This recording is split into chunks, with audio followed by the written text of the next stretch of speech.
हालांकि यह वीडियो बयान सम्राट चौधरी जी का पुराना है। अब आप लोग सोच रहे होंगे जब पुराना है तो फिर उस पर चर्चा करने से क्या फ़ायदा है। फ़ायदा है। हमने सोचा अब जब पुराना है, पुरानी बातें हैं तो जनता भी भूल गए होंगे। और अब तो भाजपा का नेता, मुख्यमंत्री और उप मुख्यमंत्री से हट कर के मुख्यमंत्री बन ही गए हैं, तो क्यों ना सम्राट चौधरी जी को भी पुराने बातों से अवगत करा दिया जाए, मनन करवा दिया जाए। तो उसने क्या कहा पहले आप लोग सुन लीजिए, उसके बाद विचार कीजिएगा। तो चलते हैं विषय मुद्दे की ओर। तो बिहार के उप मुख्यमंत्री और बीजेपी के नेता सम्राट चौधरी जी का एक पूरा वीडियो बयान जो आज अक्सर चर्चा में रहता है। सम्राट चौधरी जी ने ब्राह्मणों की प्रशंसा और चंद्रगुप्त मौर्य से जोड़ा है, खुद को जोड़ा है। तो उन्होंने कहा था कि ब्राह्मण कल भी श्रेष्ठ थे, ब्राह्मण आज भी श्रेष्ठ हैं।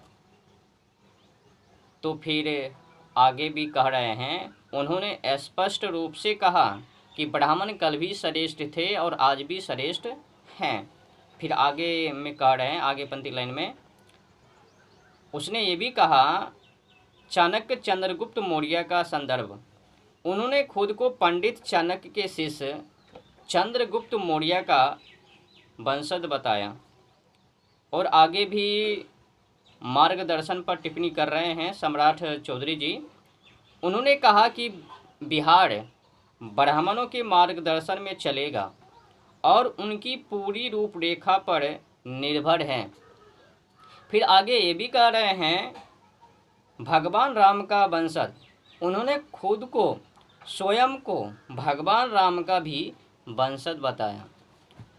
तो ये सब जब कह ही दिया, कहानी को सुना ही दिया, तो अब सवाल उठता है ना। अब प्रश्न करने का दायित्व व कर्तव्य, फर्ज है। तो प्रश्न ये हैं, मैं पूछना चाहता हूँ सम्राट चौधरी जी से, अब तो आप उप मुख्यमंत्री के पद से हट ही गए और मुख्यमंत्री बीजेपी का बन ही गए हैं। तो सवाल हैं, अब बताइए वो पुरानी बातों को लागू कब करवें, उस पे बिहार को कब चलावे। और बात रही ब्राह्मणों के विचार पर, मार्गदर्शन पर ये बिहार चलवे, तो अद्भुत हैं। तो अब रूपरेखा को भी तैयार किया जाए। तो प्रश्न ये है, आपने तो बड़ी बड़ी बातें कर ही दिया, जनता के सामने रख ही दिया। तो प्रश्न है कि आपका गुरु कौन है? ऐसा कौन सा ब्राह्मण है जो आपको मार्गदर्शन करा सके और किस तरह से बिहार का रूपरेखा होवे, कौन तय करवे और उसे कौन आपको अवगत करावे। और अगर आपका गुरु हैं तो अभी वो किस दिशा की ओर बिहार को ज़्यादा प्रश्न ना करके मैं आपसे शॉर्टकट में ही प्रश्न कर रहा हूँ। तो कुल मिलाकर के आप ये बताइए, आपके पास गुरु हैं या नहीं? अगर हैं तो किस दिशा की ओर, किस दिशा में काम कर रहे हैं और बिहार का रंग रूप किस तरह से बनाने के लिए चाहते हैं। और याद रखना, ये बिहार चंद्रगुप्त मौर्य उसी पर आधारित हैं और जनता जनार्दन का समस्याओं का समाधान उसने किस तरह से किया है और टैक्स पर किस तरह से काम किया है और अखंड भारत विकसित क्षेत्र, आत्मनिर्भर, बेरोजगार को रोजगार देना, बराबर न्याय करना, सभी के लिए एक समान न्याय करना, एक समान व्यवस्था बना के रखना, वातावरण को शुद्ध रखना, पवित्र आचरण इत्यादि इत्यादि विषय पर उसने जब काम किया तो आप भी कीजिए जब उसका वंशज हैं। और ऐसा कोई गुरु को ढूंढिए जो सही मार्गदर्शन करा सके। ऐसा ना हो कि ब्राह्मण गुरु लोभी और लालची चेला, नरक में होवे ठेलम ठेला। तो गुरु लोभी ना होवे और चेला लालची ना होवे। गुरु बेहतर हो जो क्षेत्रों में विकास, समाज को आगे बढ़ाने का काम। और मैं आपसे कुछ और प्रश्न करने के लिए चाहता हूँ। भले ही भारत के अंदर अन्य राज्यों में जो भी काम करे, मैं भी बिहार का हूँ, तो बिहार के होने के नाते मैं आपसे कहना चाहता हूँ कि जात पात के नाम पर काम ना करके, SC ST के नाम पर ना कर काम करके, आरक्षण के चतुर्थाकार ना करके, आप निष्पक्ष होके और मानवता के नाते अगर आरक्षण की बात, आरक्षण देने का काम तो गरीबों के आधार पर कीजिएगा। जिसकी आय कम है, कम कमाते हैं, जो फैमिली को नहीं चला पाते हैं, उनको आरक्षण दीजिए।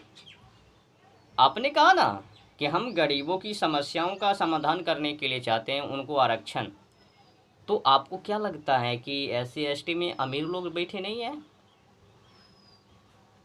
देखो, जितने भी जातियां हैं ना, सब में गरीब बैठे हैं, सब में गरीब हैं। भले ही जात उनकी बड़ी क्यों ना हो, लेकिन उसमें भी गरीब लोग बैठे हैं। तो काम करना है गरीबों के ऊपर, ये ना कि जाति के ऊपर। ये जो शब्द है ना, जात पात, सूची अनुसूची, जाति अनजाति, पहले इनको हटाओ। आरक्षण जात पात और मुंह को देख करके, जात का परख करके उस आधार पर आरक्षण को मत दो। काम करना है ना, गरीबों से निपटना है ना, गरीब को हटाना है ना, उनको पूंजीपति बनाना है ना, समृद्धशाली बनाना है ना। तो SC ST जो काम कर रहे हो ना जात पात के नाम पर, इसको पहला नंबर हटाओ। इस पर काम करने की कोई ज़रूरत नहीं है। इससे गरीबों की समस्याओं का समाधान ना होवे और गरीबों की जनसंख्या बढ़ जावे, बेरोजगार हो जावे। अगर आप जिस तरह से भारत के कोने कोने में काम कर रहे हैं, तो गरीबों के आधार पर काम कीजिए। जिस भी व्यक्ति का आय किसी भी कैटेगरी का लोग क्यों ना हो, किसी भी जाति का लोग क्यों ना हो, उससे मतलब नहीं है, फ़र्क नहीं है। बस आपको ये काम करना है कि किस जाति के लोग कितने गरीब हैं, वो फैमिली को चला पा रहे हैं या नहीं, या उनका जो आमदनी है कम है, दीजिए उसको आरक्षण।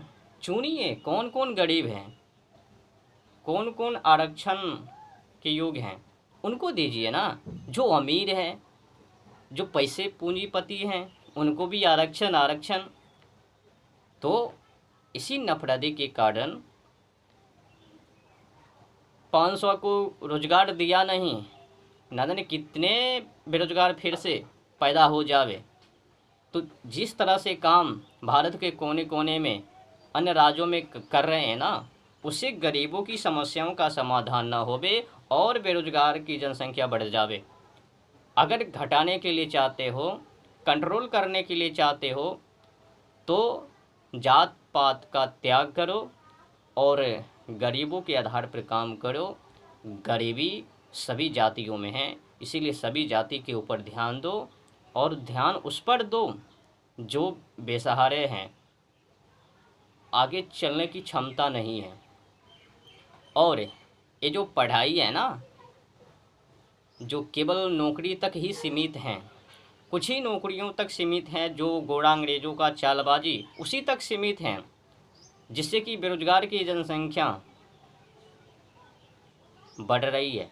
तो बेरोजगार की जनसंख्या को कैसे कंट्रोल किया जाए, इस पर भी काम करने की ज़रूरत है। अब गुरु है ही कहाँ जो सही दिशा दिखावे बतावे, कोई बन भी जावे तो अपने के लिए मर रहे। अखंड भारत पर काम करने के लिए तो बैठा ही नहीं है। बेरोजगार को रोजगार कैसे दिया जाए, क्या क्या व्यापार करवाया जाए, काम करने को तैयार नहीं है। जात पात पर उलझे हैं, जात पात में ही उलझ गए हैं। तो ऐसे में काम ना चलवे। समृद्धशाली बनाने के लिए जात पात को तो त्यागना ही पड़ेगा।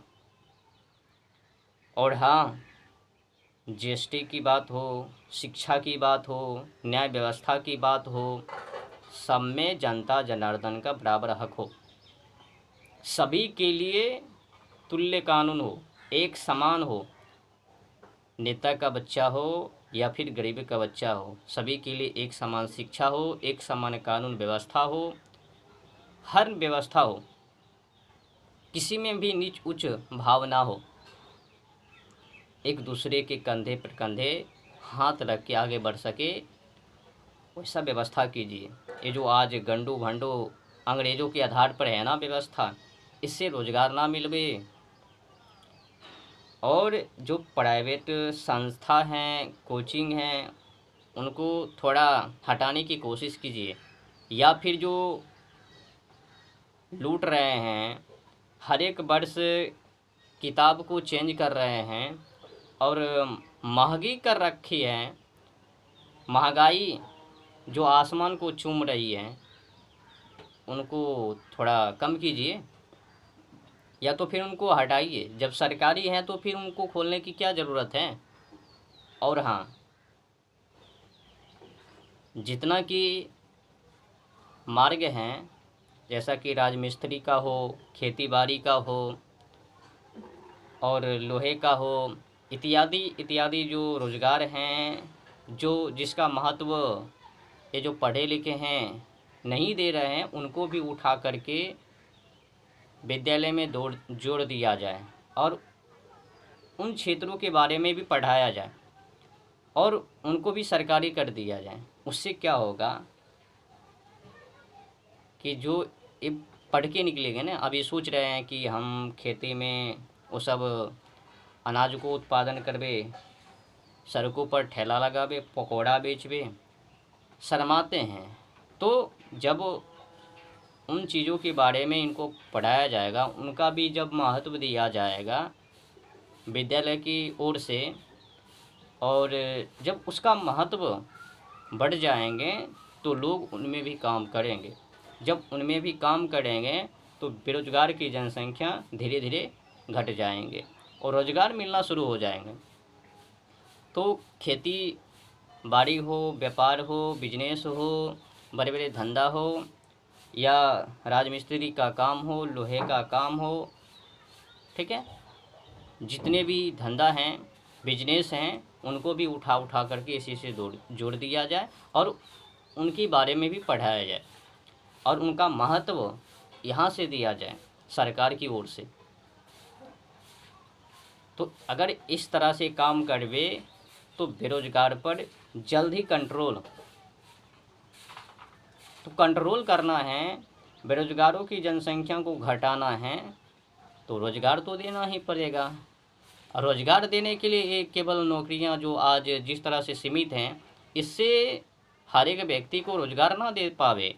तो हर एक व्यक्ति को रोज़गार देने के लिए उस क्षेत्रों को भी इसी से जोड़ना पड़ेगा। व्यापार हो, खेती बाड़ी हो, पशुपालन हो, पर्यावरण का देखभाल हो, प्रकृति का देखभाल हो, वातावरण का देखभाल हो, जल का देखभाल हो, जितने भी क्षेत्र हैं ना, उस क्षेत्रों को भी, मार्गों को भी इससे जोड़ दिया जाए। विद्यालय में विद्यार्थियों को पढ़ाया जाए ताकि कोई भी व्यक्ति बेरोजगार पैदा ना हो, सब रोजगार करे। सब रोजगार करे तभी संभव हो पावे जब उन चीज़ों के बारे में पढ़ावे। पढ़ाता तो है ही नहीं, उनका महत्व तो है ही नहीं। ये लोग समझता हैं ये जो नौकरियां फोकड़ियां हैं इतने में ही अब हमको चुनाव करना है। जब ऐसे तो आज जो पढ़ाई है ना, इस पढ़ाई का मूल उद्देश्य ही है नौकरियां। पढ़ाई का मूल उद्देश्य शिक्षित नहीं, नौकरी। फिर कहता है इसी जो बेरोजगार बढ़ा देने की क्षमता है। शिक्षा वो शेरनी का दूध है जो पीवे दहाड़वे। नौकरी तक ही दहाड़ो, आगे मत दहाड़ो। तुम्हारी हैसियत नहीं है कि आगे तक दहाड़वे। और जिस शिक्षा पर उछल रहे हो उस शिक्षा से बेरोजगार के अलावा और कुछ ना है मार्गदर्शन। तो अब मैं कहना चाहता हूँ, बिहार का मुख्यमंत्री हो या किसी अन्य राज्य का मुख्यमंत्री हो, सब अपने अपने राज्यों में काम जात पात को ना देख करके सीधे गरीबों के आधार पर काम कीजिए, तभी जा कर के गरीबों पर कंट्रोल, गरीबों की समस्याओं का समाधान करने में आप